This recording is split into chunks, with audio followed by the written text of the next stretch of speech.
Φίλες και φίλοι, γεια σας, καλώς ήλθατε στο κανάλι μας. Σήμερα θα παρακολουθήσουμε μαζί τα υλικά και τη διαδικασία για να φτιάξουμε αυτό το υπέροχο λεμονάτο μοσχαράκι στην κατσαρόλα, το οποίο θα σερβίρουμε με τηγανιτές πατάτες. Πάμε λοιπόν να παρακολουθήσουμε μαζί τα υλικά και τη διαδικασία για την εκτέλεση της συνταγής μας. Ξεκινάμε λοιπόν με ένα προαιρετικό υλικό που είναι ένα καρότο,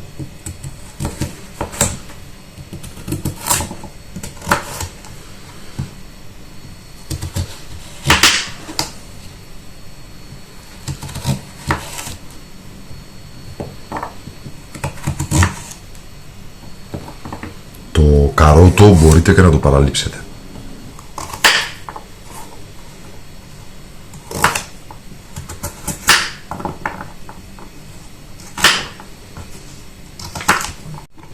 Ένα μεγάλο κρεμμύδι καθαρισμένο, το οποίο θα κόψουμε σε διαχειρίσιμα κομμάτια και θα το τοποθετήσουμε σε ένα μπλεντεράκι.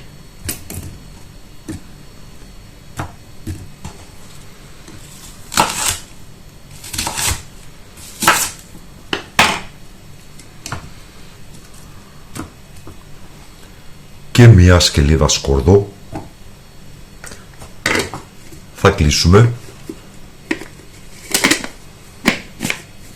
και θα αλέσουμε το κρεμμύδι με το σκόρδο. Έτοιμο λοιπόν και το κρεμμύδι με το σκόρδο. Προαιρετικό υλικό, μισό κουταλάκι μαραθόσπορος, το οποίο θα αλέσουμε σε ένα βουδί ή σε ένα μπλέντερ οικιακό.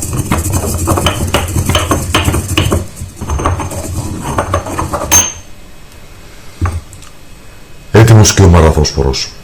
Σε ένα βαθύ τηγάνι ή πλασωτή κατσαρόλα θα τοποθετήσουμε το κρέας, μοσχάρι περίπου στο 1.200. Εγώ χρησιμοποιώ χτένι, μπορείτε όμως να χρησιμοποιήσετε ποντίκι ή σπάλα.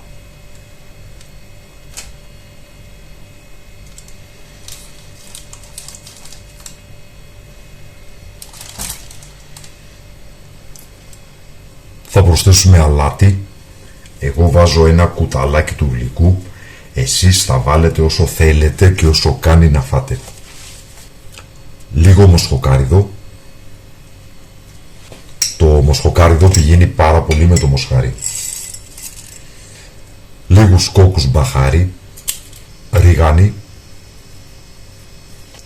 θυμάρι, γλυκό μπουκοβό, λίγη καπνιστή πάπρικα και το μαραθόσπορο που τρίψαμε προηγουμένως. Προσθέτουμε το ελαιόλαδο 125 γραμμάρια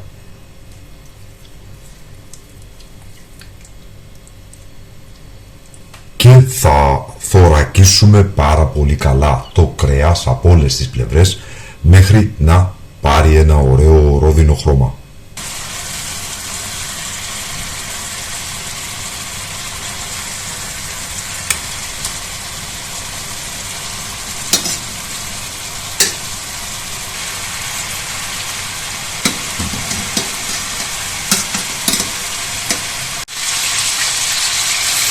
Ροδίσουμε το κρέας πάρα πολύ καλά από όλες τις πλευρές.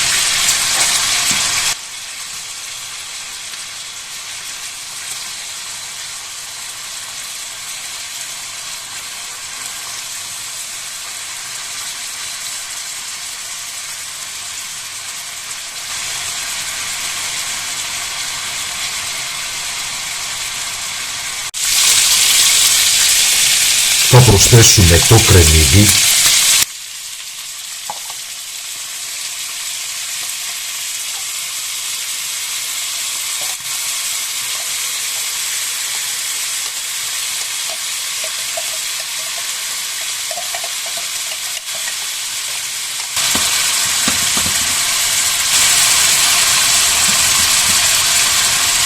Υπενθυμίζω ότι μαζί με το κρεμμύδι έχουμε και μία σκελίδα σκόρδο.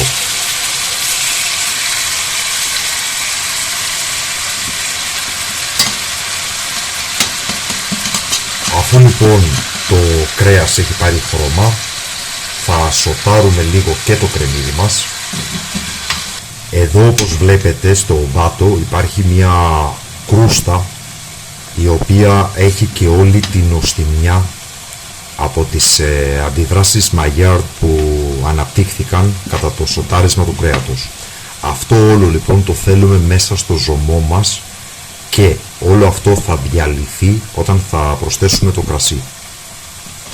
Στο σημείο αυτό θα θέλαμε να σας ευχαριστήσουμε που υποστηρίζετε το κανάλι με την εγγραφή σας, πατώντας το καμπανάκι για να λαμβάνετε τις ειδοποιήσεις, πατώντας like, κοινοποιώντας το σύνδεσμο του βίντεο στα μέσα κοινωνικής δικτύωσης και βέβαια με τα σχόλια που μας γράφετε, με τις εντυπώσεις και τις απορίες σας. Θα προσθέσουμε έναν κύβο λαχανικών και μία κουταλιά της σούπας μουστάρδα. Εγώ θα βάλω σκόνη μουστάρδας, εσείς μπορείτε να βάλετε την κανονική, την μουστάρδα που ξέρετε. Και θα σβήσουμε με 125 γραμμάρια κρασί. Κόκκινο χρησιμοποιώ, μπορείτε όμως να βάλετε και λευκό.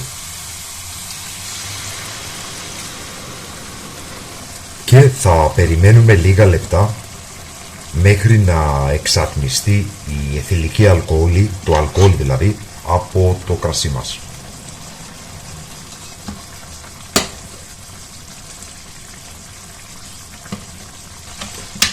Στο μεταξύ ξύνουμε λίγο τον πάτο για να βοηθήσουμε να διαλυθεί μέσα στο ζωμό μας όλη αυτή η ωραία κρούστα που είδαμε να σχηματίζεται.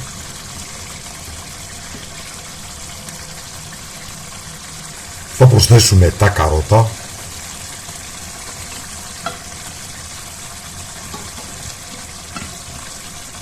ένα με 2 δαφνόφυλλα, θα προσθέσουμε νερό να καλύψουμε περίπου τα 2 τρίτα του κρέατος. Θα σκεπάσουμε την κατσαρόλα, θα χαμηλώσουμε τη φωτιά και θα μαγειρέψουμε για περίπου 1,5 ώρα. Μέτρια φωτιά λοιπόν, 1,5 ώρα. Μετά από 1,5 ώρα θα προσθέσουμε το χυμό του λεμονιού, θα βράσουμε για λίγο ακόμα και στη συνέχεια θα δέσουμε την σάλτσα εφόσον είναι αναγκαίο. Τα λέμε λοιπόν σε περίπου 1,5 ώρα. Έχει ήδη περάσει 1,5 ώρα και το φαγητό μας είναι σε αυτή εδώ την κατάσταση. Θα προσθέσουμε το φρεσκοστημένο χυμό από 1,5 με 2 λεμόνια, ένα ποτήρι νερό και θα μαγειρέψουμε για άλλα 30 περίπου λεπτά. Στο μεταξύ θα πρέπει να κάνετε έναν έλεγχο να δείτε αν το κρέας σας είναι ήδη μαγειρεμένο. Αν όχι, θα χρειαστεί προφανώς περισσότερο χρόνο, άρα και περισσότερα υγρά στην κατσαρόλα μας. Και μετά από μισή ώρα το μοσχαράκι μας είναι έτοιμο και η σαλτσούλα όπως βλέπετε είναι δεμένη. Στην περίπτωση που δεν σας δέσει η σάλτσα θα προσθέσετε στο σημείο αυτό μία κουταλιά της σούπας corn flour διαλυμένη σε λίγο νερό. Θα ανακοινήσετε την κατσαρόλα και θα σβήσετε την εστία. Εμείς λοιπόν δεν θα χρειαστεί να προσθέσουμε κάτι, η σαλτσούλα είναι ήδη δεμένη, οπότε σβήνουμε την εστία και θα αφήσουμε να καταλαγιάσει ο βρασμός. Και βέβαια το πιάτο αυτό δεν θα μπορούσε να συνοδευτεί με κάτι άλλο παρά τραγανές τηγανιτές πατάτες. Και ήρθε η ώρα λοιπόν να σερβίρουμε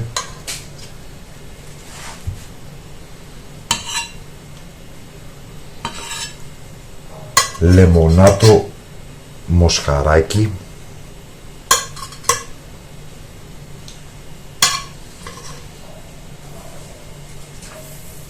το οποίο όπως είπαμε θα συνοδεύσουμε με λίγες τηγανιτές πατάτες.